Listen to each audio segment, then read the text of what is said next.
नमस्कार दोस्तों। सस्पेक्टर भर्ती रद्द करने की खबरों के बीच चर्चा इस बात को लेकर भी है कि अगर भर्ती रद्द होती है तो उन योग्य अभ्यर्थियों का क्या होगा जिन्होंने अपनी मेहनत के दम पर एसआई भर्ती परीक्षा पास की और इस वक्त आरपीए में ट्रेनिंग ले रहे हैं। एक तथ्य यह भी महत्वपूर्ण है कि एसआई भर्ती का कुल 55% हिस्सा उन अभ्यर्थियों का है जो एसआई बनने से पहले दूसरी सरकारी सेवाओं में थे और वहां से इस्तीफा देने के बाद उन्होंने एसआई भर्ती ज्वाइन की। अगर भर्ती रद्द होती है तो इन 55% अभ्यर्थियों का क्या होगा, ये भी बड़ा सवाल है। एसओजी ने जो अब तक भ्रष्ट थानेदार पकड़े हैं उनकी संख्या 50 के आसपास है। इस संख्या को अगर हम कुल भर्ती में जोड़ दें तो भ्रष्ट थानेदारों की संख्या 15% के आसपास पहुंचती है। तो क्या 15% भ्रष्ट लोगों को सजा देने के लिए 85% लोगों की बलि ली जा सकती है?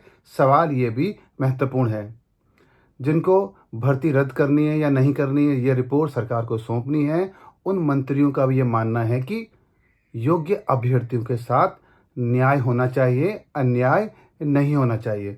हालांकि एसओजी ने जो सबूत मंत्रियों को सौंपे हैं और जिस तरीके के सबूत सौंपे हैं वो ये बताता है कि एसआई भर्ती में भ्रष्टाचार हुआ है, बड़े पैमाने पर भ्रष्टाचार हुआ और पेपर लीक ही नहीं हुआ बल्कि पेपर को फैलाया भी गया। मंत्री भी ये मानते हैं कि पेपर लीक माफिया को संदेश देने के लिए एसआई भर्ती में बड़ा फैसला लिया जाएगा, लेकिन क्या कोई फॉर्मूला योग्य अभ्यर्थियों के पक्ष में आ सकता है?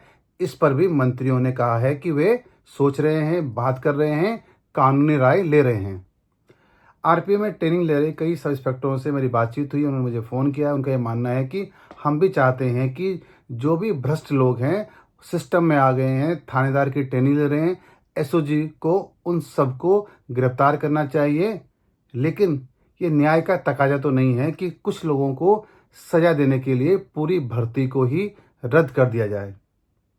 आरपीए में ट्रेनिंग ले रहे इन सब इंस्पेक्टरों का दर्द भी काबिल गौर है और सरकार को इस दर्द को भी सुनना चाहिए।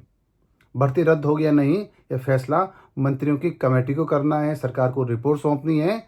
लेकिन दो चीज़ें तय हैं कि सब इंस्पेक्टर भर्ती में बड़ा भ्रष्टाचार हुआ है और सख्त संदेश पेपर लीक माफिया को जाना ही चाहिए।